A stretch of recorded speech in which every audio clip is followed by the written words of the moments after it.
Adesso farò gli approfondimenti del caso, proverò a sentire anche la nostra USL, l'USL Pedemontana, per capire effettivamente ed eventualmente fare una ricognizione, una visita vera e propria, insomma, un sopralluogo.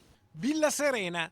La regione vuol capire se tutta questa serenità sia solo un nome, perché poi nei fatti c'è questa lettera di protesta in cui, nero su bianco, i familiari di alcuni anziani ospiti della casa di riposo di Bassano denunciano i disagi e le sofferenze che i ricoverati sarebbero costretti a sopportare per presunte carenze organizzative. Dopo l'intervento di Rete Veneta, il capogruppo in Consiglio regionale della Lega Nord, Nicola Finco, ha presentato un'interrogazione chiedendo che si verifichi la qualità dei servizi erogati dall'istituto.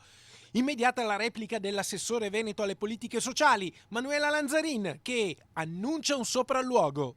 Personale deve essere impiegato in base a standard regionali qualitativi, la famosa legge dell'accreditamento 22, faremo le analisi e le valutazioni del caso e poi capiremo qual è il problema. Il capogruppo della Lega Nord, Nicola Finco, ha chiesto al sindaco di convocare una commissione o un consiglio comunale urgente per verificare la fondatezza delle accuse.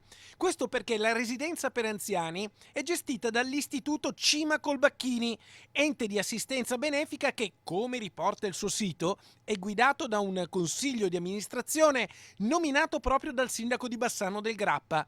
Ma adesso anche la regione ci vuol vedere chiaro e annuncia controlli. Fatti i controlli, verificato se ci sono dei problemi reali, faremo i dovuti richiami o le dovute sollecitazioni, oppure capiremo bene, bisogna risolverli in tempi brevi, perché qui insomma sono poi le persone, insomma noi dobbiamo aver cura delle persone soprattutto fragili, come in questo caso anziani, che devono avere la massima assistenza e i massimi livelli qualitativi. Noi di Rete Veneta ovviamente continueremo a tenere sotto controllo la situazione e non smetteremo di interessare le istituzioni competenti. Il nostro posto, ormai lo sapete, è accanto ai cittadini, perché Serena non sia solo un nome.